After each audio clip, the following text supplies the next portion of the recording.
तेरी वाणी जीवन की रोटी, नैनों की ज्योति अंधेरा मिटाती।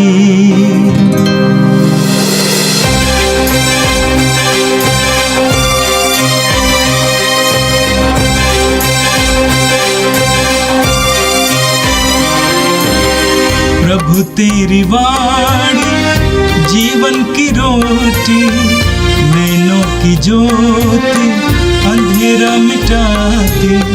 प्रभु तेरी वाणी जीवन की रोटी, नैनों की ज्योति अंधेरा मिटाती। वाणी वाणी वाणी वाणी वाणी पवित्र है, शाश्वत है, जीवन का मन्ना है। 8 मार्च मंगलवार, पहला पाठ नबी इसायास का ग्रंथ, अध्याय 55, पद संख्या 10-11। मेरी वाणी जो मैं चाहता हूँ वही कर डालती है। प्रभु यह कहता है, जिस तरह पानी और बर्फ आकाश से उतरकर भूमि सींचे बिना उसे उपजाऊ बनाए और हरियाली से ढके बिना वहाँ नहीं लौटते, जिससे भूमि बीज बोने वाले को बीज और खाने वाले को अनाज दे सके, उसी तरह मेरी वाणी मुख से निकलकर व्यर्थ ही मेरे पास नहीं लौटती। जो मैं चाहता हूँ वह उसे कर डालती है और मेरा उद्देश्य पूरा करने के बाद ही वह मेरे पास लौट आती है। यह प्रभु की वाणी है। संत मत्ती के अनुसार प्रभु यीशु का पवित्र सुसमाचार, अध्याय 6, पद संख्याएं 7 से 14 तक। यीशु ने कहा, प्रार्थना करते समय गैर यहूदियों की तरह रट नहीं लगाऊं। वे समझते हैं कि लंबी लंबी प्रार्थनाएं करने से हमारी सुनवाई होती है। उनके समान नहीं बनो, क्योंकि तुम्हारे मांगने से पहले ही तुम्हारा पिता जानता है कि तुम्हें किन किन चीज़ों की ज़रूरत है। तो इस प्रकार प्रार्थना किया करो, स्वर्ग में विराजमान हमारे पिता, तेरा नाम पवित्र माना जाए, तेरा राज्य आए, तेरी इच्छा जैसे स्वर्ग में वैसे पृथ्वी पर भी पूरी हो। आज हमारा प्रतिदिन का आहार हमें दे। हमारे अपराध क्षमा कर, जैसे हमने भी अपने अपराधियों को क्षमा किया है। और हमें परीक्षा में न डाल, बल्कि बुराई से हमें बचा। यदि तुम दूसरों के अपराध क्षमा करोगे तो तुम्हारा स्वर्गीय पिता भी तुम्हें क्षमा करेगा। परंतु यदि तुम दूसरों को क्षमा नहीं करोगे तो तुम्हारा पिता भी तुम्हारे अपराध क्षमा नहीं करेगा। यह प्रभु का पवित्र सुसमाचार है। क्रिस्त प्रभु की जय। यीशु में मेरे प्रिय भाइयों एवं बहनों, आज का पहला पाठ जो यशायाह नबी के ग्रंथ से लिया गया है, नबी यशायाह हमें बताते हैं कि किस तरह परमेश्वर अपनी प्रतिज्ञाओं की पूर्ति करता है और वो अपनी पवित्र इच्छा को क्रियान्वित करता है हमारे जीवन में, हमारे समाज में। और इस सत्य को साबित करने के लिए नबी यशायाह प्रकृति के एक बहुत ही सुंदर और एक आम नियम को हमारे सामने उसका वर्णन करते हैं। जिस तरह पानी यानी बारिश ऊपर से नीचे धरती की ओर आता है और पौधों को सिंचित करता है और पौधे अंकुरित होकर पनपते हैं, पल्लवित हो जाते हैं, पुष्पित हो जाते हैं और हमें फल देते हैं। पानी या रोशनी या ओस, ये चीजें ऊपर से नीचे आती हैं और बीच में कहीं नहीं रुकती है, और जब तक अपने उद्देश्य की पूर्ति नहीं करती वे वापस नहीं जाती। ये प्रकृति का नियम है, ये एक चक्र है जो लगातार चलता रहता है। और इसी तरह हमारे आध्यात्मिक जीवन में ईश्वर एक महान कार्य करते हैं। ईश्वर की वाणी ऊपर से नीचे की ओर आती हैं और ये भी व्यर्थ नहीं जाते। ईश्वर की वाणी अपना कार्य करती है, वो व्यर्थ नहीं लौटती है।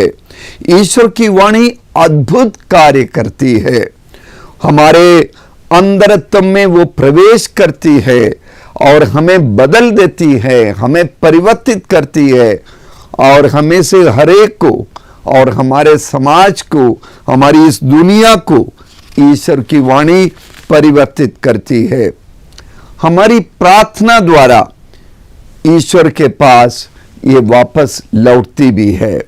पुराने नियम में विधि विवरण ग्रंथ के 8वें अध्याय के 2 और 3 पदों में मूसा नबी लोगों को याद दिलाते हैं कि मरुभूमि में इन 40 वर्षों की वो यात्रा याद रखो जिसके लिए तुम्हारे प्रभु ईश्वर ने तुम लोगों को बाध्य किया था।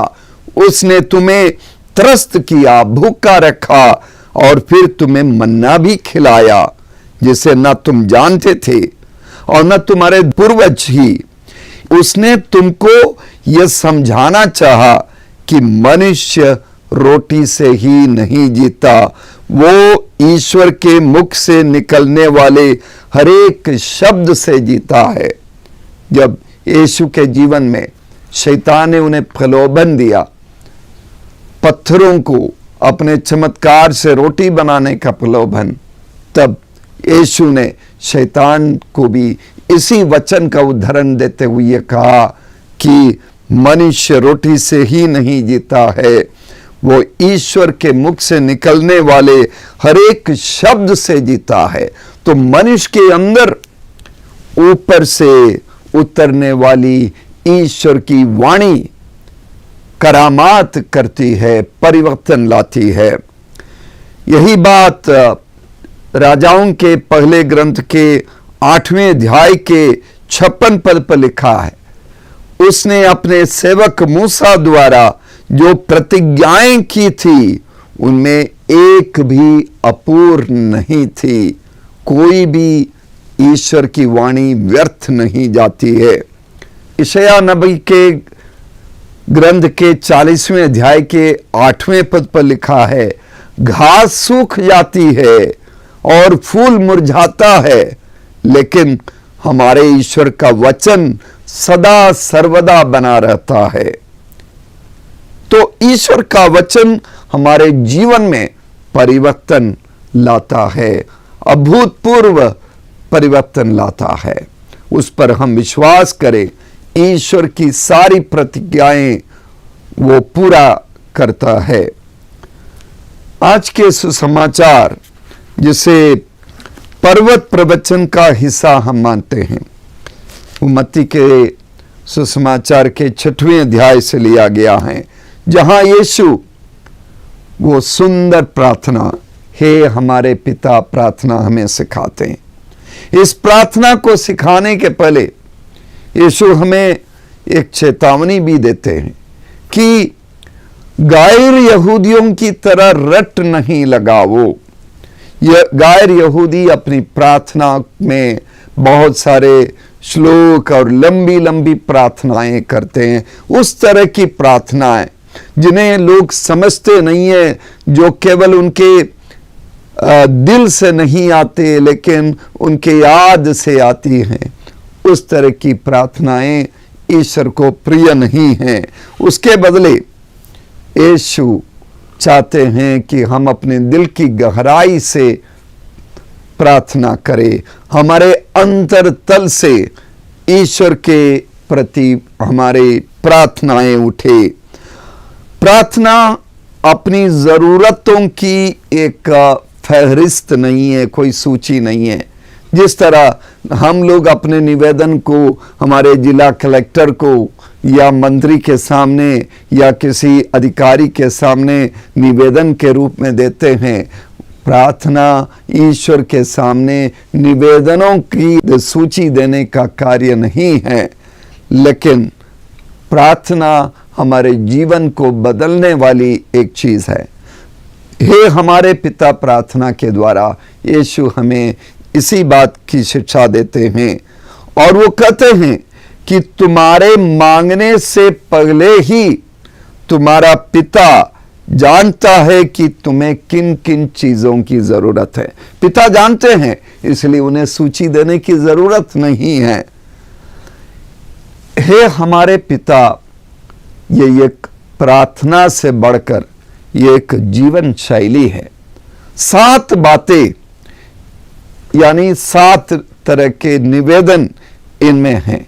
इन 7 निवेदनों में ईश्वर की इच्छा को स्वीकार करने की बात है।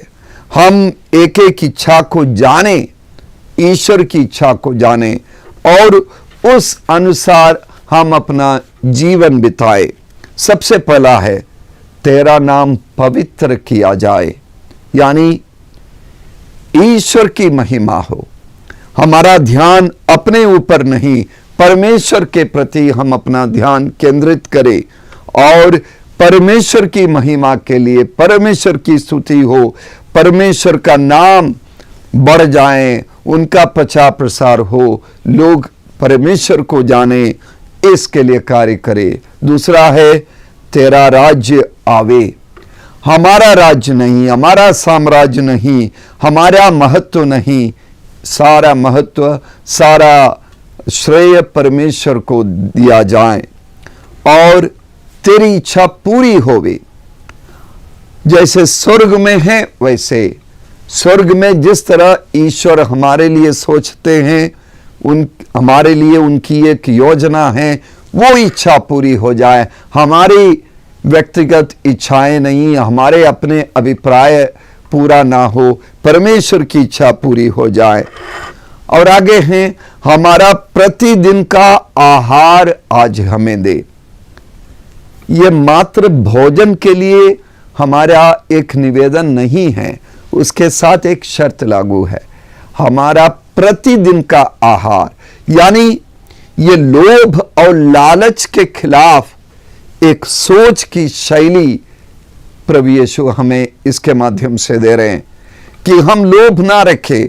कुछ लोग मेहनत करते हैं अपने लिए, अपने जीवन भर के भोजन के लिए और अपने आगामी 7 या उससे भी ज्यादा पीढ़ियों के लिए, पुश्तों के लिए मेहनत करते हैं, कमाते हैं, जमा करते हैं। प्रभु चाहते हैं नहीं, इस तरह की चिंता ना करो, कल की चिंता ना करो, आज के लिए चिंता करो, केवल आज के लिए मांगो और ईश्वर पर भरोसा रखो, वो तुम्हारी जरूरतों को की पूर्ति करेंगे। तुम बहुत ज्यादा चिंतित ना रहो कल परसों के लिए, आगामी पीढ़ियों के लिए, आज के लिए बस मांगो और आज के लिए जमा करो। क्योंकि ये लोभ, ये लालच तमाम तरह की बुराइयों को बटोर लेता है। जमाखोरी, घूसखोरी, भ्रष्टाचार, अलग अलग तरह के भ्रष्टाचार को बढ़ावा देता है, उस पर रोक लगनी चाहिए। इसीलिए प्रभु यीशु सिखाते हैं इस चौथे निवेदन में, हमारा प्रतिदिन का आहार आज हमें दे। और 5वां है हमारे अपराध हमें क्षमा कर। और 6वां हमें परीक्षा में ना डाल। 7वां है हमें बुराई से बचा। ये 5वां निवेदन, उस पर यीशु थोड़ा विस्तार से आगे बताते हैं। और अक्सर हम सुनते हैं, ये बाजार का जमाना है, विज्ञापन आता है buy 1 get 1 free, buy 1 pizza get 1 pizza free. और गो फॉर विंटर शॉपिंग, जाड़े के कपड़े खरीदो, 50% छूट। और लोग शायद ध्यान नहीं देते इन विज्ञापनों के आगे, अंतिम अक्षर के आगे एक सितारे का निशान है, एक अस्टरिक लगा हुआ है और नीचे छोटे अक्षरों में लिखा है शर्तें लागू। तो जब हम क्षमा के लिए प्रार्थना करते हैं उसके साथ एक शर्त लागू है। वो शर्त यह है कि हम दूसरों को भी क्षमा करें। इसका मतलब यह नहीं है कि ईश्वर शर्त के आधार पर हमें क्षमा देते हैं, लेकिन ईश्वर की ओर से उपहार है। वो क्या है? वो मुफ्त उपहार है हमारे लिए। ईश्वर की क्षमा, ईश्वर की क्षमा मुफ्त में है। वो अपनी उदारता से हमें देते हैं, लेकिन इसका अनुभव करने के लिए जरूरी है कि हम दूसरों को क्षमा दें। इसका मतलब है कि यदि हम अपने मन में दूसरे के प्रति मन मुटाव रखें, यदि हम अपने मन में रंजिश या प्रतिशोध की भावना रखें, यदि हम दूसरों को माफ करने से इनकार करें, यदि हम अपने मन में एक दूसरे के प्रति क्रोध, गुस्सा, नफरत और घृणा का भाव रखें, तो हम ईश्वर को कह रहे हैं कि हमें क्षमा नहीं चाहिए। तो हम ईश्वर से कह रहे हैं तुम्हारी कृपा की हमें जरूरी नहीं है। हम ईश्वर को करें तेरी अनंत करुणा हमें नहीं चाहिए। हे हमारे पिता प्रार्थना सारी दुनिया जानती है, सबसे लोकप्रिय प्रार्थना है, लेकिन यह एक खतरनाक प्रार्थना भी है। यह हमें शर्त की बात करता है कि हम जरूर क्षमा करें, माफ करें, तभी हमें ईश्वर की क्षमा मिलेगी। यीशु में मेरे प्रिय भाइयों बहनों, यह तपस्या काल है। इस तपस्या काल में एक हमारे पिता में वर्णित इस जीवन शैली को अपनाने का यह सुअवसर है कि हम ईश्वर की महिमा चाहें, ईश्वर के राज हमारे पृथ्वी में आने के लिए हम मेहनत करें, ईश्वर की महिमा के लिए, उनके नाम के प्रचार प्रसार के लिए कार्य करें, और साथ साथ हर तरह के मोह माया और लालच से बचे रहे और दिल खोलकर दूसरे को क्षमा करे, किसी के प्रति दुर्भावना मन में ना रखे, बल्कि लगातार ईश्वर के राज की, ईश राज की पूर्ति के लिए हम कार्य करें। आज के दिन में, आज 8 मार्च को पूरी दुनिया में अंतर्राष्ट्रीय महिला दिवस मनाया जा रहा है। हम विशेष प्रार्थना करें कि ईश्वर की योजना में पुरुष और स्त्री दोनों को बराबर बनाया गया, समता दी गई, वो समता हमारे समाज में लागू हो जाए। सारी नारियां आज़ादी का और समता का और प्रगति का, स्वतंत्रता का अनुभव करे, और इस तरह हमारा समाज ईश्वर की इच्छा के अनुरूप ईश राज्य बनकर आगे बढ़े। आइए हम प्रार्थना करें। सर्वशक्तिमान प्रेमी पिता ईश्वर, हम धन्यवाद देते हैं तेरे इस सुंदर आह्वान के लिए। तेरे पवित्र वचन को सुनकर, तेरी वाणी को सुनकर उसे अपने जीवन में आत्मसात करते हुए उसके द्वारा हमारे जीवन में परिवर्तन लाकर आगे बढ़ने की हमें कृपा दे। और यीशु ने हमें जो प्रार्थना सिखाई है, हे हमारे पिता प्रार्थना, इसके माध्यम से हमारी जीवन शैली बदले, हम ईश्वर को और ईश्वर की इच्छा को पूरा करने के लिए कार्य कर सके, निरंतर कार्य कर सके, और क्षमा का जीवन बिताकर दुष्टता से, अपराध से, पाप से बचकर पुण्य के जीवन बिताते हुए इस तपस्या काल को हम सार्थक बना सके। यीशु के दुख तकलीफ़ों को, यीशु की पीड़ा को अपनी मुक्ति का मार्ग समझते हुए यीशु के माध्यम से हम यीशु के द्वारा मुक्ति को अपना सके और ईश्वर के राज को हमारे अपने व्यक्तिगत जीवन में, सामाजिक जीवन में अनुभव कर सके। ये प्रार्थना हम तुझसे करते हैं हमारे प्यारे प्रभु यीशु के द्वारा, आमीन। प्रभु तेरी वाणी जीवन की रोटी, नैनों की ज्योति अंधेरा मिटाती, वाणी वाणी